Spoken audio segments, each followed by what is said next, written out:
Bienvenidos a UDI Arroba, al curso de Física Conceptual, al módulo 13 de Energía y Entropía. Después de estudiar este módulo, usted estará en capacidad de resolver los siguientes problemas y contestar las siguientes preguntas.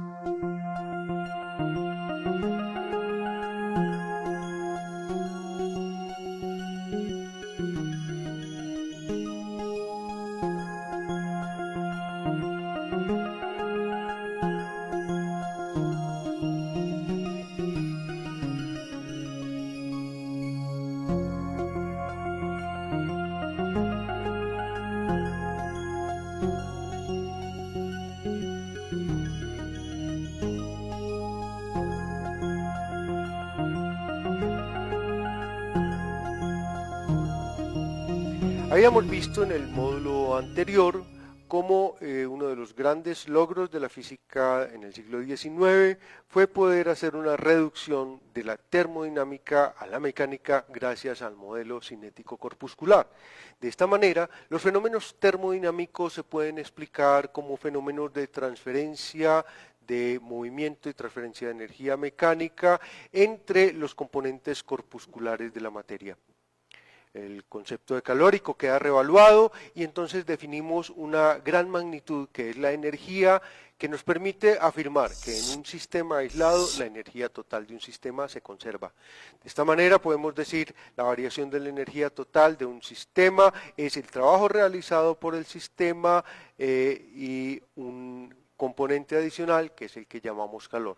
Expresamos esta expresión, damos esta expresión, el cambio total de la energía de un sistema es el trabajo que realiza el sistema y otra cantidad adicional que llamamos calor. El calor queda entonces definido en términos termodinámicos de esta manera. Sin embargo, los fenómenos termodinámicos manifiestan una propiedad fundamental. Si miramos esta gráfica y recordamos el fenómeno termodinámico más elemental, que es aquel en el que se realiza el equilibrio térmico entre dos cuerpos que inicialmente están a temperatura diferente, entonces vemos que hay una dirección muy bien definida del proceso en el que dos cuerpos que inicialmente se encuentran a diferente temperatura finalmente llegan a una temperatura intermedia de equilibrio.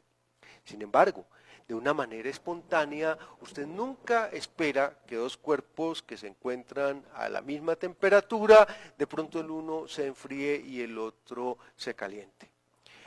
Decimos en términos termodinámicos, siempre la transferencia de calor se da del cuerpo de mayor temperatura hacia el cuerpo de menor temperatura.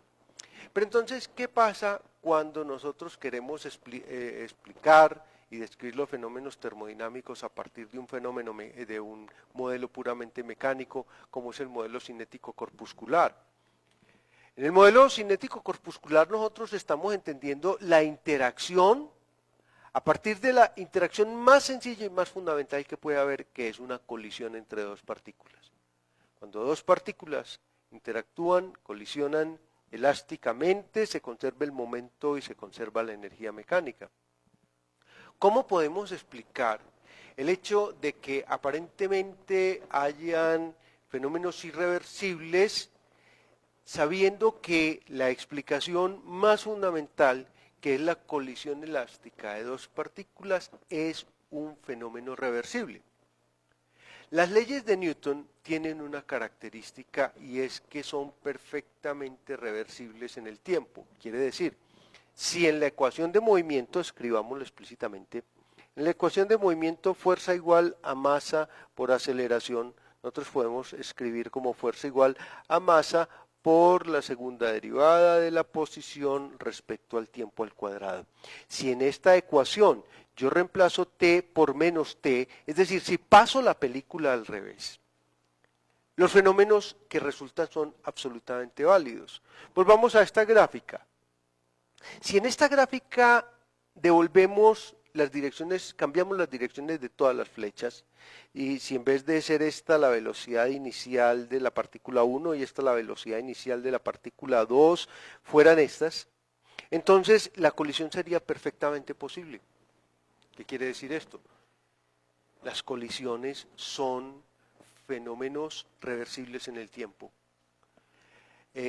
Pero los fenómenos termodinámicos nos muestran una dirección del tiempo.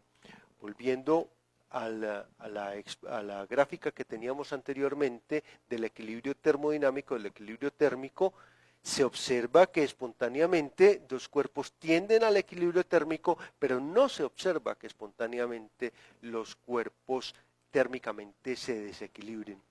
Decíamos que la transferencia de calor se da del cuerpo más caliente al cuerpo más frío, pero no se produce el fenómeno inverso. No se produce el fenómeno inverso sin que se realice algún tipo de trabajo sobre el sistema. Los refrigeradores son capaces de hacer que un cuerpo se enfríe y ceda calor al medio ambiente que está a una temperatura mayor, pero gracias a la realización de un trabajo. De una manera espontánea esto no se produce. Entonces, en la termodinámica clásica se había acuñado un concepto que es el concepto de entropía. El concepto de entropía me permite definir en qué dirección se va a producir un fenómeno térmico. La entropía es un concepto que se define a partir de la variación de la temperatura y del calor cedido sobre un cuerpo como delta Q sobre T. Entonces, el cambio de entropía total de un sistema, consideremos dos cuerpos a diferente temperatura, de nuevo volvamos a este sistema. Entonces decimos, el cuerpo que está a mayor temperatura, T1, cede una cantidad de calor delta Q al cuerpo T2, que está a menor temperatura, tal que llegan a una temperatura de equilibrio T. Podemos decir que la variación total de la entropía en este sistema será delta S es igual a delta Q1 sobre T1 más delta Q2 sobre T2, donde delta Q1 es la cantidad de calor que pierde o gana el cuerpo que está a temperatura T1 y lo mismo para el cuerpo de temperatura T2. Podemos decir que delta Q1 es igual a menos delta Q2 y delta Q2 es igual a menos delta Q. Con esto estoy diciendo que el cuerpo que está a la temperatura menor, T2, gana la cantidad de calor delta Q a costa del cuerpo que está a temperatura mayor, T1, que pierde la cantidad de calor delta Q. Entonces, esta expresión queda de la forma delta S es igual a menos delta Q sobre T1 más delta Q sobre T2. Si sacamos la expresión común, tenemos delta S es igual a delta Q que multiplica a menos 1 sobre T1 más 1 sobre T2 y esta expresión queda de la forma delta Q es igual a T2 menos T2 más T1 sobre T1 por T2. Puesto que T1 es mayor que T2, esta cantidad es necesariamente mayor o igual que 0. Entonces decimos que en los fenómenos termodinámicos que se producen de una manera espontánea, podemos definir una cantidad que es la entropía, cuya característica es que la variación total de la entropía siempre es mayor o igual a 0. Esta cantidad siempre será mayor o igual a 0 y esto establece empíricamente lo que se llama la segunda ley de la termodinámica. Podemos decir que la segunda ley, de acuerdo con la segunda ley de la termodinámica, todos los sistemas tienden espontáneamente al equilibrio térmico que se manifiesta en un aumento de la entropía total del sistema. Los procesos espontáneos termodinámicos determinan un aumento de la entropía. Este aumento de la entropía está directamente relacionado con la dirección del tiempo o con la irreversibilidad del proceso.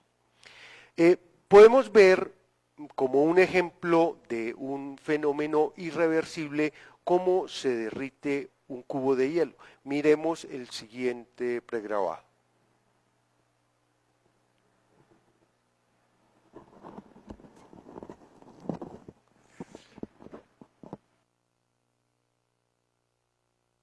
Un cubo de hielo que se está derritiendo.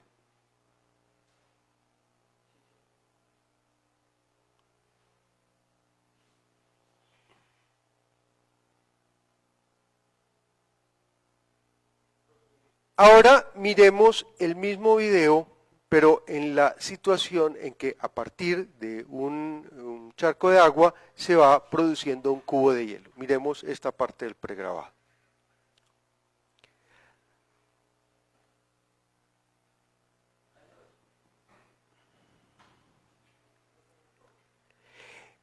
Entonces, estamos viendo cómo a partir del agua se va generando un cubo de hielo. Cualquier persona inmediatamente se puede dar cuenta de que esto no se da de una manera espontánea. En la vida cotidiana, nosotros vemos lo que vimos al principio, que un cubo de hielo que se pone en el piso, en el pavimento caliente y que lo está iluminando el sol, pues que se va derritiendo. Lo contrario no sucede. Estos son los llamados procesos irreversibles. Cuando el proceso se da de tal forma que el hielo se derrite, absorbe calor del ambiente, la entropía total del sistema ha aumentado. El otro proceso, si en el otro proceso quisiéramos medir la entropía, entonces veríamos que el agua cedió espontáneamente calor a un medio ambiente más caliente y que la entropía disminuyó. Esto es imposible. Entonces, la segunda ley de la termodinámica, la ley del aumento de la entropía, nos dice en los procesos espontáneos la entropía aumenta. Si la entropía disminuye es porque el proceso no fue espontáneo. Y entonces volvemos a plantear el problema que habíamos planteado inicialmente.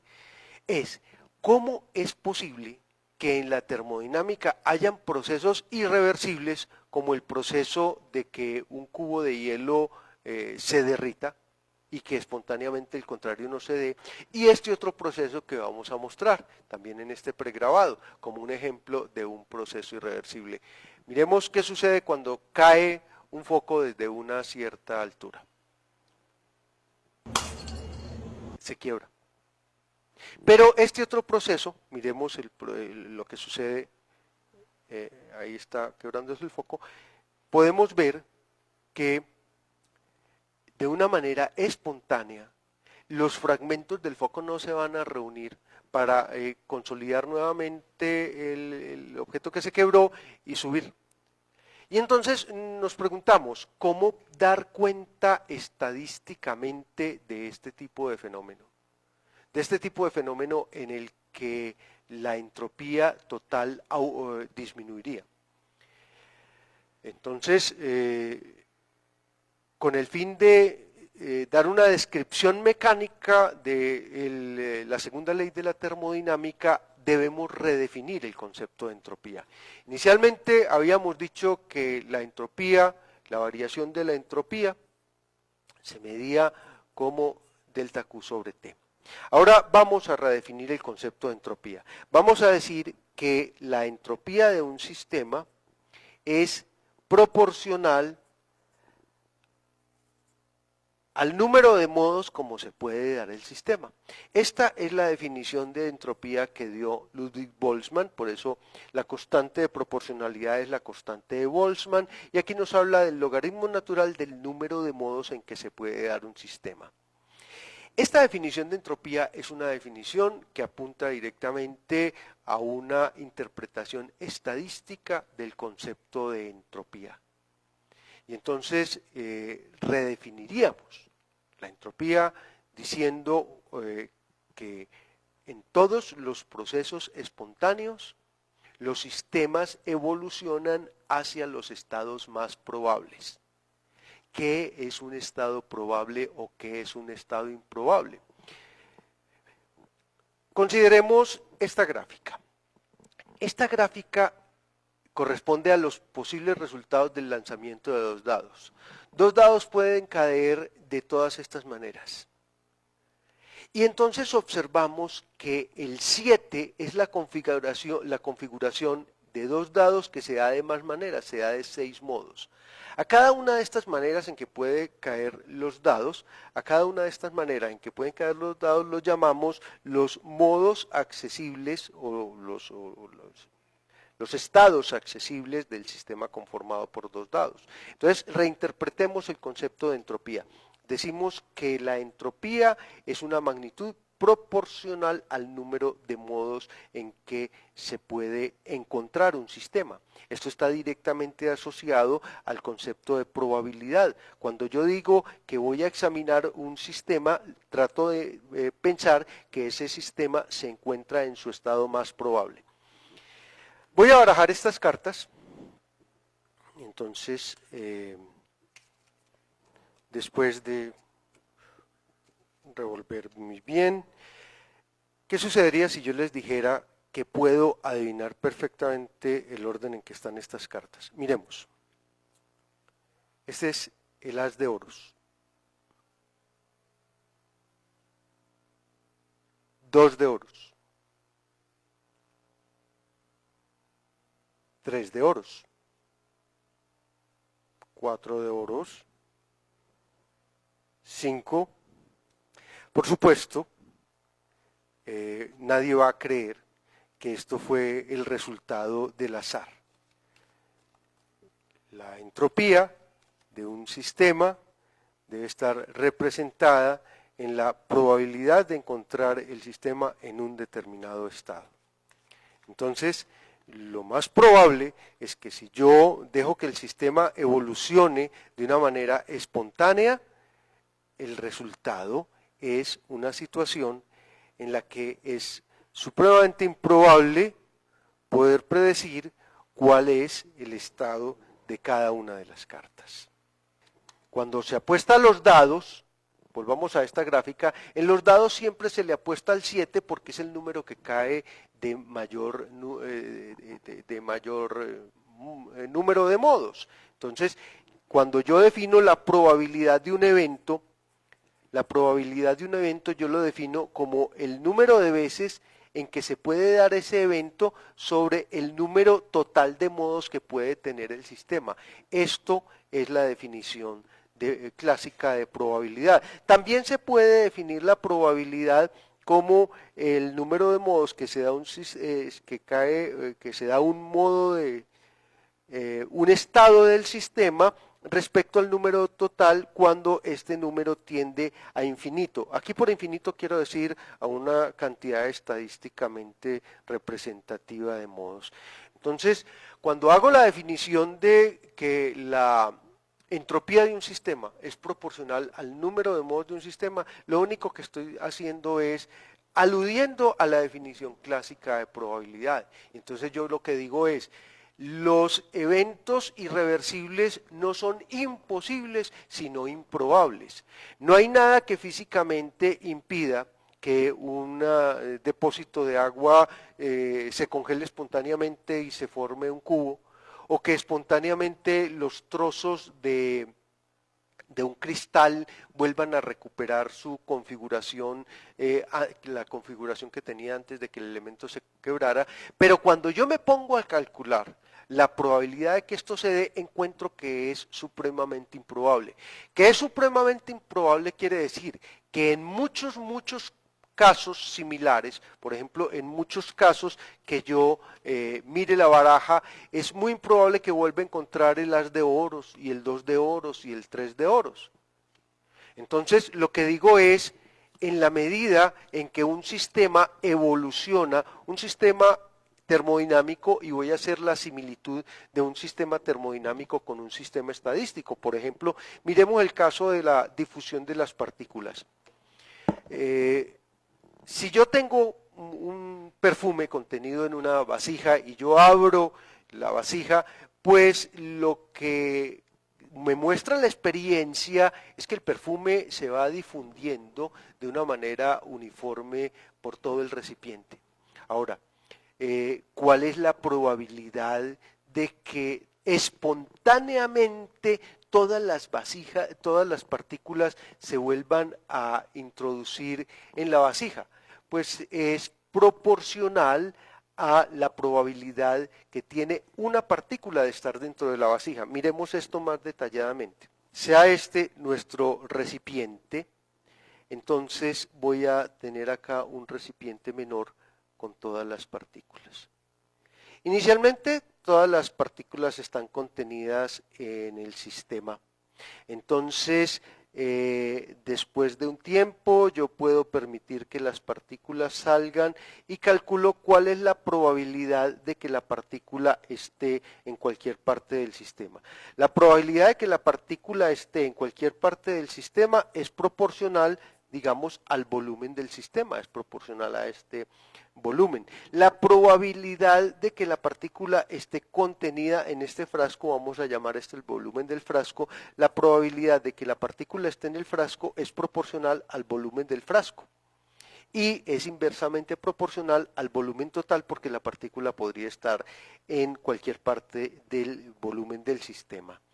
¿Cuál es la probabilidad de que todas las partículas estén en el frasco? Llamemos la probabilidad de que todas las partículas estén dentro del frasco es proporcional a la probabilidad de que una partícula esté contenida en el frasco multiplicada a la n, suponiendo que hay n partículas. ¿Qué pasa?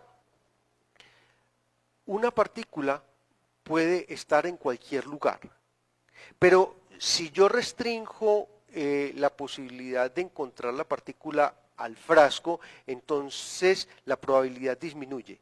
La probabilidad de que dos partículas estén dentro del frasco es el producto de las dos probabilidades. La probabilidad de que n partículas estén dentro del frasco, pues es el producto de la probabilidad de una partícula elevada a la n.